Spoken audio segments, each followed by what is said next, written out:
Well, this is our final reflection exploring peace, and today we're going to tackle a topic that I guess is a bit tricky in some respects, and that's the topic of forgiveness. And even as I start out with this, I just want to acknowledge that forgiveness, it can be a hard thing to talk about, to reflect on. Sometimes it brings up stuff for us that is painful, that sits deep, right? And we need to acknowledge too, along with that, that sometimes, and maybe this is especially the case in like the Christian tradition where forgiveness has been such a big theme, forgiveness has been used or applied or demanded in some unhelpful, maybe even some harmful ways. Sometimes there are powerful people who have abused their power and then engage in a kind of spiritual gaslighting, kind of demanding or requiring forgiveness rather than accountability, rather than being accountable for their actions.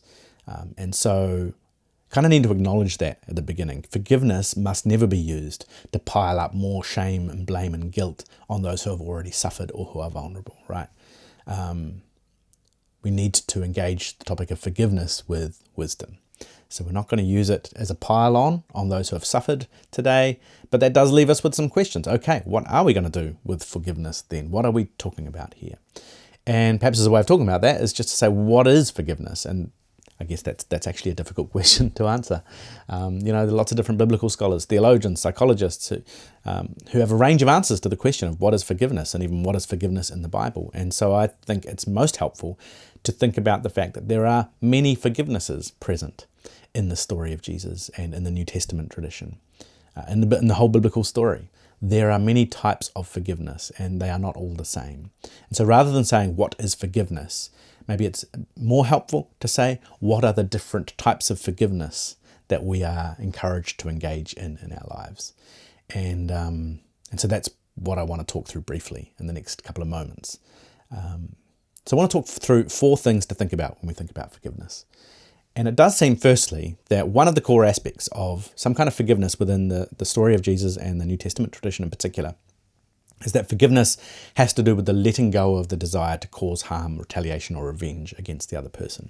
Obviously Jesus' Sermon on the Mount, turn the other cheek, go the second mile, right? Again, in the wrong context, can be weaponized to cultivate more suffering for people. But in the right sense is about not pursuing revenge and retaliation against others. And this does not mean you have to be best buddies with the person. It doesn't mean you have to suddenly want to hang out with them, that you'll feel safe around them, that you won't feel anger or rage or frustration or grief.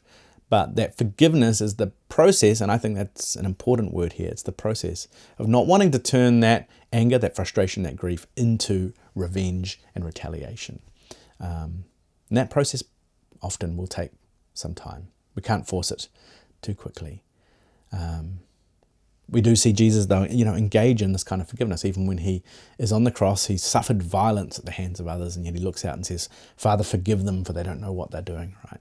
This, still, even then, he's not going to rise up in violence to retaliate and seek revenge, but instead to extend some kind of forgiveness that says, okay, Now, forgiveness doesn't mean he comes down from the cross and then says, right, let's all go out together and have a drink. Thanks for the violence, right? No, but it does mean he refuses to rise up and commit revenge against them. So that's one aspect of forgiveness that we see in the story. Another kind of forgiveness, the second thing I want to mention, or another aspect of forgiveness, is that some forms of forgiveness do seem to require a kind of repentance, a commitment to change from the person who's committed the offence, right? Jesus talks about this in Luke 17, where he says, if you see your friend going wrong, correct him, and if he responds, forgive him, if he responds, right? And so there are times when without that kind of commitment to change, that kind of response, there can be no real forgiveness offered or received. Now, this is not always the case. Sometimes maybe the person, for whatever reason, is unable to make that kind of commitment. Maybe they're no longer with us. Maybe they're someone who hurt us a long time ago who's now died. So we're not always able to seek that kind of response and change, and yet we still need to be able to process some forgiveness. But in many cases, and this is just part of the process and the wisdom of figuring out what forgiveness looks like in a given context, sometimes, yes, a commitment to change, an acknowledgement that harm has been done. This is a part of the process of justice, in fact, that we talked about last time, an acknowledgement of harm that has been done, and a commitment to do better, and that forgiveness can then be offered and received. The third thing I want to mention is that I think forgiveness is about a posture toward reconciliation, but not a demand for it, right? And so it seems like in the New Testament story, again, there is this hope that relationship can be restored, but this is not some kind of demand that anyone who has suffered real harm has to reconcile, has to seek reconciliation. Sometimes it's possible, and we hope for that, but sometimes it is not.